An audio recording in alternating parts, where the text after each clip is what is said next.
She connected us all in a couple different ways today. There was breaks in her talk that got our group talking to each other and introducing themselves and meeting each other on a one-to-one basis. This guy has ever seen. Funny, she's hilarious. Hilarious. Hilarious.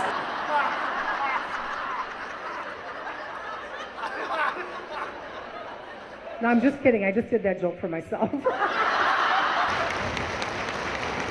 was phenomenal. Fantastic. Brenda was awesome. That was great. I'll never forget it. That was very good. I like that.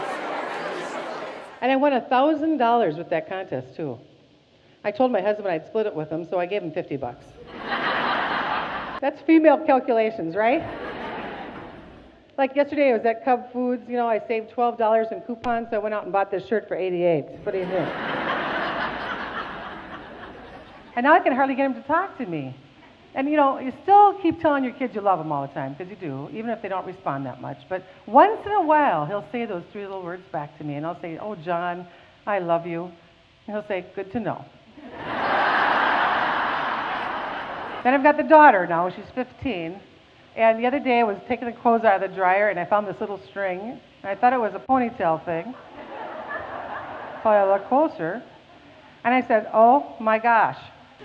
And I said, what is this? And she said, "Mom, that's my thong." I said, "Thong? Isn't that what you wear on your feet?" She goes, "No, you know, they're really good, Mom. You should wear one."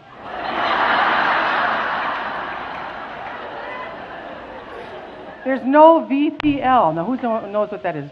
No visible panty lines. I said, "I don't think I have to worry about that." And she said, "Why not?" I said, "I have VBH. She said, "What's that?" I said, "Visible belly hang."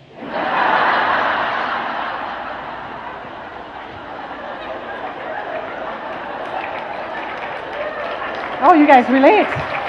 Oh.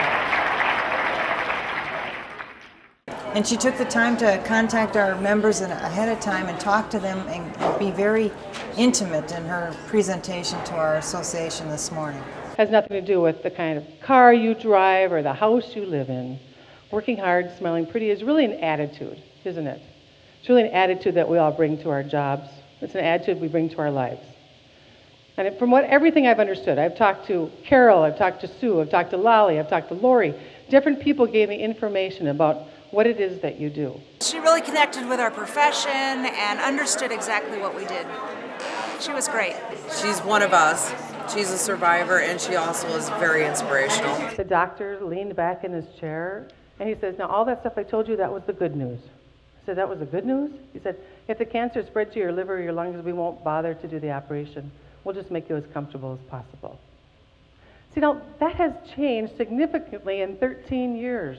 A doctor wouldn't say that now. Because of the registration that you're doing, the data collecting that you're doing, and the research that this has been done over the years, they now don't give you a sentence like that. They go back in and they cut it out. As a matter of fact, yesterday I heard from a young woman in Denver, Colorado, 44 years old, email she sent me about the fact that she had to have the same surgery I had, and she had a spot in her liver. They cut it out and it regenerated. That's thanks to you. Thanks to people like you and the important work that you are doing.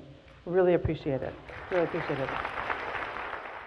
This was the time when women were burning the bras, and there were people wondering if they should even wear a bra. And dear Abby came out with that pencil test, and she said, if you could put a pencil under there and it stayed, you should probably wear a bra. I could put a 2x4.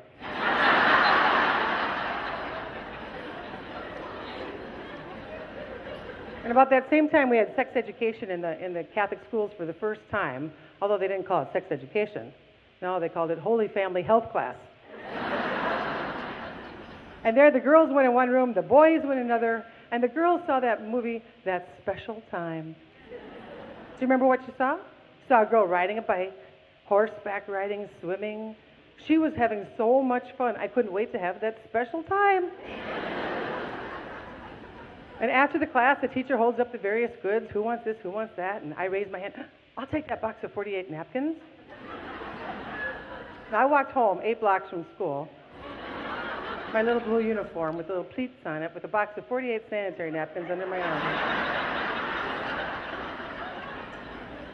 And I walked in the door, and my mom says, "What do you got there?" I said, well, some special napkins we got at school today. Should I put them on the table for dinner tonight?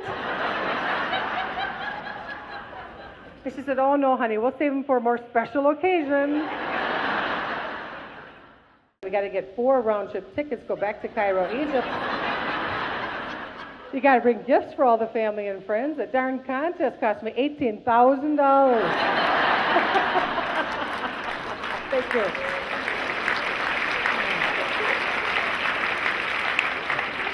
He knows his name is kind of hard to say, so he says, call me Baggy. Well, one of my friends calls him Ziploc. I have a Chinese brother-in-law, too, from mainland China. His name is Xi, spelled X-I. My father calls him 11.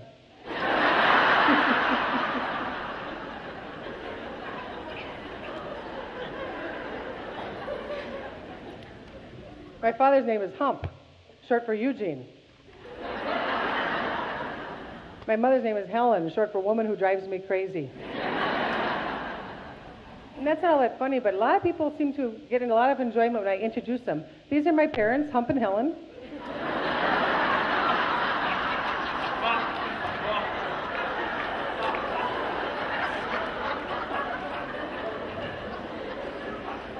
I see you do too. You enjoy it.